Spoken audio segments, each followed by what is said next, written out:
Bismillahirrahmanirrahim. Assalamualaikum warahmatullahi wabarakatuh.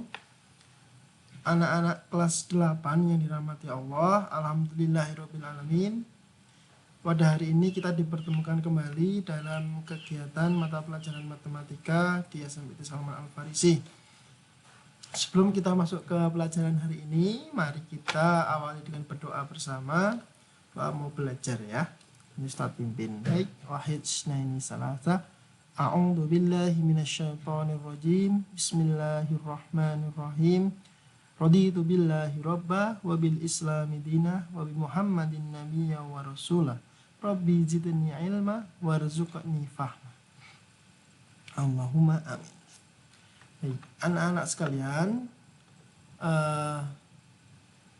sebelumnya Ustaz ingin mengucapkan sekali lagi selamat datang di semester 2, semester penentuan, semester terakhir kalian di kelas 8, yang nantinya pada semester depan kalian sudah menjadi, insya Allah akan naik ke kelas 9.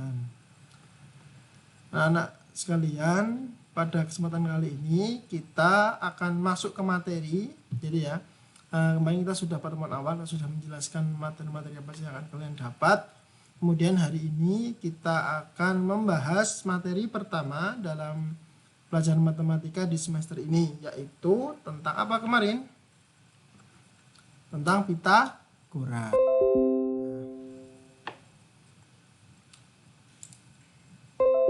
Pitagoras itu apa?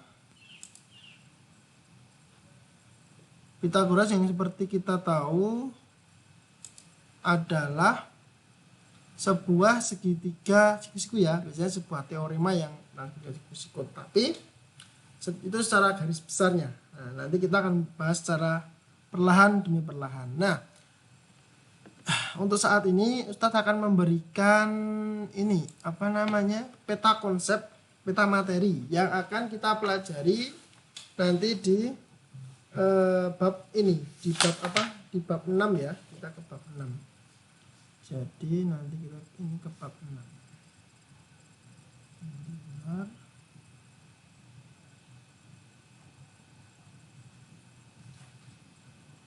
Ini di bab 6 tentang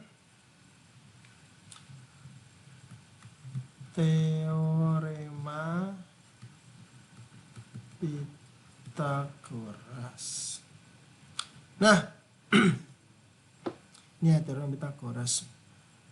Untuk lebih memudahkan kita pelajari, ini peta materi yang akan kita pelajari, peta materinya ya. Diperhatikan. Yang paling atas teorema Pitagoras. Garis dulu. Terus bawahnya ini hubungan sisi pada segitiga siku. Ini ke sini ya. Nah, terus ke bawah sini. Ini pengertian TP. Ini tak Ustadz singkat ya biar enak, TP teorema Pitagoras. Ini pengertian TP. Kemudian di sini terakhir adalah aplikasi. Nah, ya, aplikasi TP. Jadi nanti kita juga akan pelajari ya, insya Allah bagaimana sih penerapan dari teorema Pitagoras ini di aplikasi ya. Jadi kita bukan hanya mempelajari teorinya saja, tapi juga tahu apa aja sih bagaimana sih kita menggunakan teorema ini dalam kehidupan sehari-hari. Nah, kemudian bawahnya ini Ustaz ganti biar lebih menarik.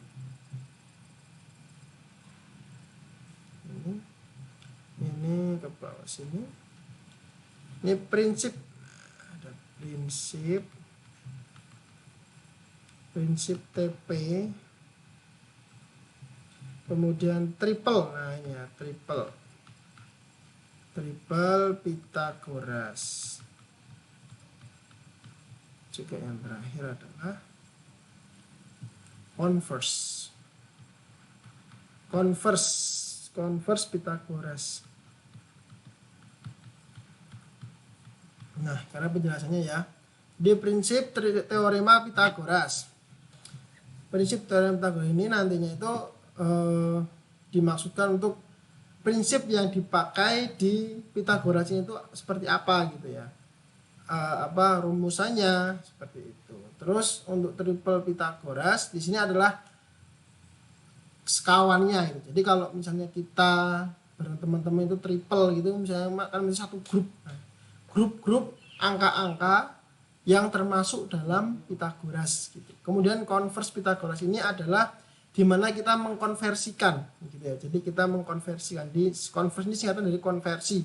Artinya merubah dari satu bilangan atau satu kelompok ke kelompok yang lain, yang dimana itu masih termasuk dalam teorema Pitagoras gitu. Nah ini adalah peta materi yang akan kita pelajari nanti di bab 6 ini gitu. Nah sekali untuk mengingat kembali ya, jadi kalian masih ingat kan waktu teman-teman semua itu mengerjakan tentang akar-akar gitu ya, masih ingat ya, itu tentang akar 81 itu berapa? 9 gitu ya. Kayak 9 kali 9 81, jadi akar 81 adalah 9. Contoh yang lain ya, misalnya mengingat kembali, ganti yang lain, maaf. Nah, yang agak gelap sedikit. Oke. Mengingat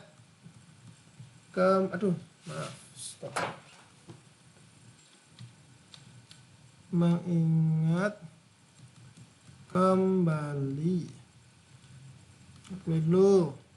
Masih ingat, misalnya ada angka akar 81, itu artinya apa? Maka artinya 81 itu apa? 9 kali 9, maka dia akan berubah menjadi 9. Ketika diakarkan, dia akan berubah jadi 9. Jadi akar ini adalah menyederhanakan dari yang awalnya 2 menjadi 1. Tapi syaratnya bilangan itu harus sama gitu ya. Jadi kalau beda gimana? Nggak bisa gitu. Jadi kita pecah dulu ini 8 itu kita pecah jadi perkalian. Habis itu baru ketika ada angka yang sama, dua angka yang sama, maka kita keluarkan menjadi 1. Contoh yang lain, misalnya akar 225. 225 itu berapa kali berapa? 15 kali 15. Berapa kalau misalnya diakarkan? Jadi 5. Nah ini nanti saran dari Ustadz nih, tak kasih tips trik ya, kalian nanti usahakan hafal kuadrat 1 sampai 25 gitu. 19 berapa, 18 berapa gitu ya. Nah untuk level SMP insyaallah 25 udah cukup gitu. Biar nanti ketika pengerjaan itu cepat gitu. Tapi kalau misalnya bisa lebih, masya Allah sekali. Itu ikhtiar yang sangat bagus sekali. Itu. Nah itu ya. Nah nanti ini apa namanya, saran dari Ustadz adalah boleh dikerjakan boleh enggak, itu menghafal kuadrat 1 sampai 25. 1 sampai 25. Ini bukan tugas, bukan saran. Boleh dikerjakan boleh enggak. Tapi ketika kemudian luar biasa. Nah itu, nah sekalian. Jadi kenapa kok akar gitu ya? Karena kalau ada akar pasti ada kuadrat gitu. Kalau ada akar pasti ada kuadrat. Misalnya lagi 17 kali 17 berapa itu? 17. 289 ya, kalikan kalau percaya. 94 nah 289. Contoh yang lain juga bisa, misalnya 21 kali 21 berapa? 441 gitu. Nah, nanti akan selalu terus berhadapan dengan angka-angka kuadrat atau bentuk-bentuk kuadrat dan bentuk-bentuk akar gitu. Nanti di teori Pitagoras ini akan sering kita jumpai seperti itu. Nah, oleh karena itu persiapkan diri teman-teman semua untuk terbiasa menghitung akar-akaran dan kuadrat-kuadratan. Nah, itu ya bahasanya ya. Jadi, gitu. Nah, sekarang kita akan masuk ke rumus Pitagoras. Nah, ini yang ditunggu-tunggu ya, rumus Pitagoras. Tak kasih merah biar ini ya. Rumus Pitagoras. Kok sudah Pitagoras? Kok sudah langsung ke rumus, Ustaz? Iya, karena di sini nanti ini adalah tonggak dari penggunaan ini ya, rumus teorema Pitagorasnya. Karena nantinya rumus ini akan kita gunakan sering. Nanti ada macam-macam. Ada kurang lebih ada 3 bentuk ya. Ada 3 bentuk dari Pitagoras ini. Seperti itu. Nah, sekarang dari rumus Pitagoras. Rumus Pitagoras itu kita mengacu kepada segitiga siku. Nah, segitiga siku. Apakah boleh segitiga yang lain, Ustaz? Tidak bisa gitu. Karena Pitagoras itu dia hanya mengacu pada segitiga siku-siku. Di mana sisi terpanjang itu adalah yang miring. Sisi terpanjang itu miring dan biasa disebut dengan C. Kemudian untuk sisi yang lainnya boleh kalian namakan yang lain, misal ini B atau ini A. Nah, kalau sudah seperti ini maka segitiganya namanya adalah segitiga A B C. Nah, gitu. Jadi segitiga A B C.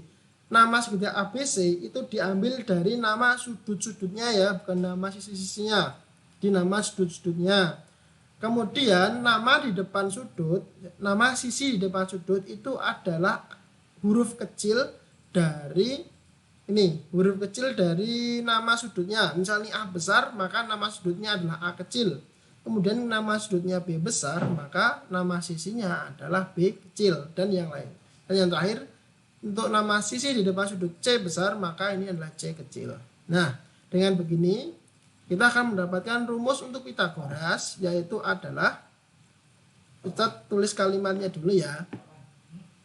Kalimatnya adalah kuadrat sisi terpanjang sama dengan jumlah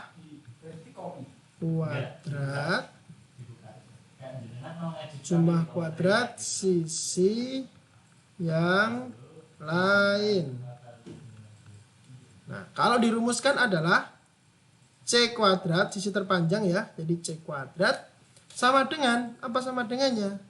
A kuadrat plus B kuadrat.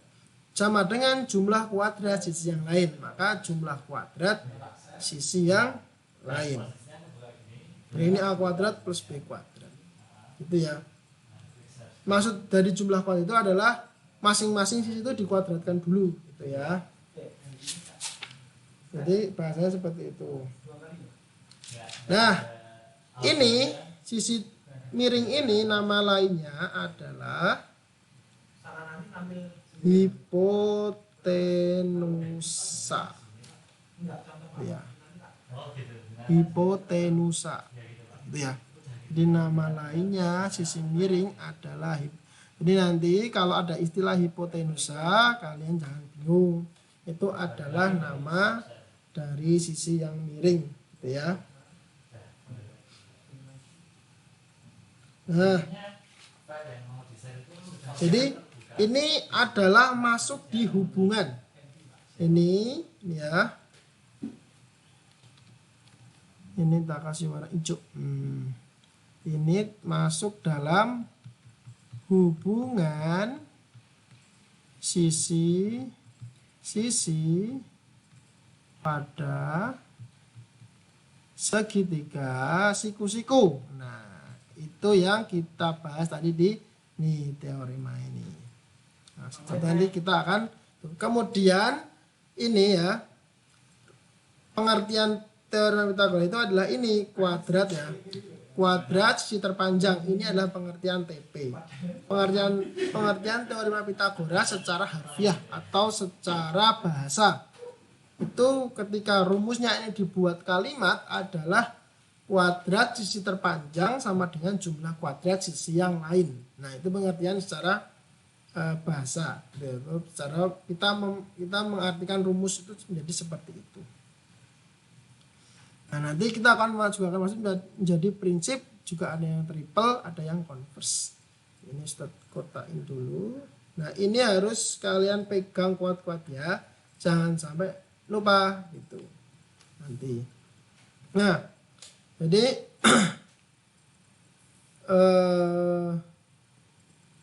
triple Pythagoras itu secara garis besar itu ketika kita mengacu rumus, oke, sudah selesai gitu. Nah, nanti ketika ada soal-soal yang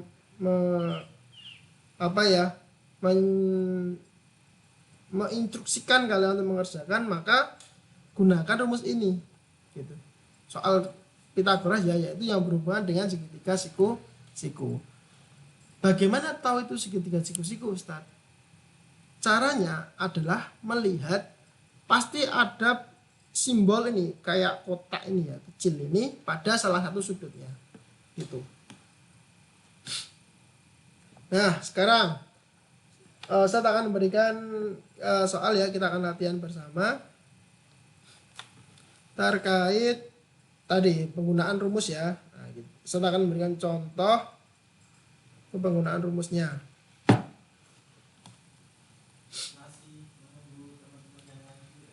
Misal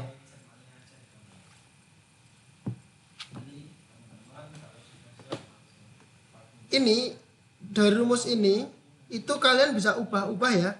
Nanti ingat ya, waktu arti dari pindah posisi. Yang artinya dia melewati sama dengan. Artinya apa? Ketika ada sebuah angka atau sebuah huruf ya, angka huruf kan ini A ya, nanti dirubah jadi huruf. Nah, menjadi angka. Ketika angka melewati sama dengan, maka dia akan berubah tanda.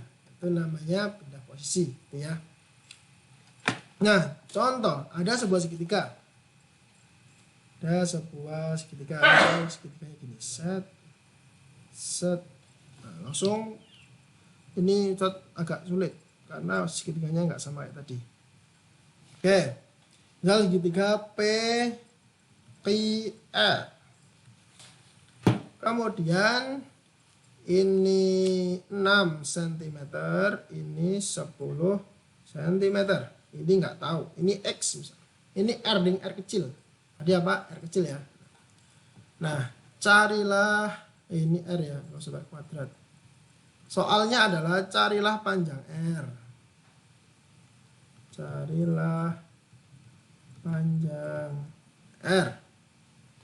Maka ingat tadi kalau misalnya mau merumus pakai yang rumus tadi boleh. Kita tulis yang sesuai dengan ini ya. Yang sisi miringnya berada di paling kiri. Oke. Jadi 10 kuadrat sama dengan 6 kuadrat ditambah R kuadrat.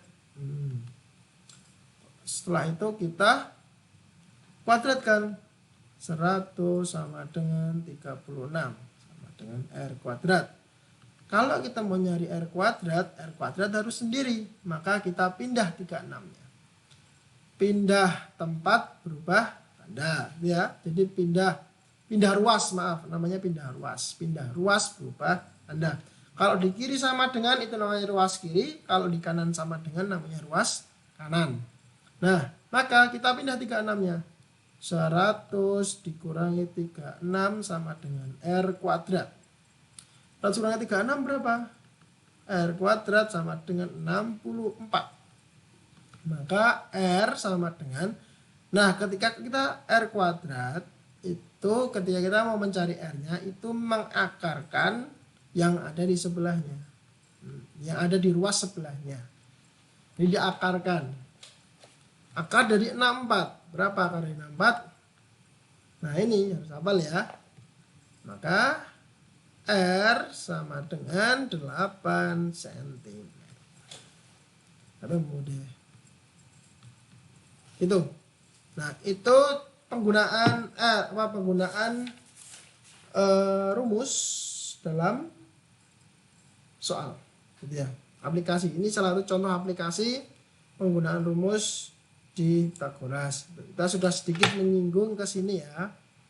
Kita sudah sedikit membahas ini aplikasi. Jadi aplikasi nanti itu bukan hanya di kehidupan nyata, tetapi juga bagaimana kita menggunakan ini untuk menyelesaikan soal-soal yang ada. Itu anak-anak. Nah, jadi untuk hari ini kita mempelajari awal dulu ya. Jadi mempelajari dari pengertian Pitagoras dulu, yang nantinya akan kita tambahkan untuk yang lain gitu. Nanti kita akan masuk ke pengertian setelah ini yang akan memuat prinsip triple dan konversi Pitagoras itu sendiri. Oke anak-anak, sekian dari Ustadz. Jadi nanti kalau misalnya ada pertanyaan boleh melalui chat YouTube ya, nanti ini akan Ustaz share di YouTube, jadi nanti bisa chat di kalau ada pertanyaan boleh ke kolom komentar yang ada di bawah. Oke, begitu anak-anak sekalian, kurang lebihnya mohon maaf. Semoga apa yang kita pelajari hari ini bisa menambah keberkahan ilmu yang kita miliki dan bisa menambah wawasan ilmu kita, terutama dalam bidang matematika. Sekian dari Ustadz, kurang lebihnya mohon maaf. Mari kita akhiri dengan membaca hamdalah dan doa kafaratul majelis. Alhamdulillahirrabbilalamin. Subhanakallahumma wa bihamdika asyhadu an la ilaha illa anta astaghfiruka wa atubu ilaik. Jangan lupa untuk subscribe ya, belum subscribe ya. Juga nanti ini dicatat, Pak Ustadz menyampaikan ya, dicatat di buku catatan masing-masing yang nanti bisa digunakan untuk belajar pertama dan juga bisa yang kedua digunakan ketika ada instruksi pada saat ulangan boleh melihat buku catatan. Nah itu kalau ada buku catatan bisa digunakan. Tapi kalau enggak ada, wah itu nanti kalian sangat rugi sekali gitu ya. Dicatat di buku catatan masing-masing. Sekian, wassalamualaikum warahmatullahi wabarakatuh.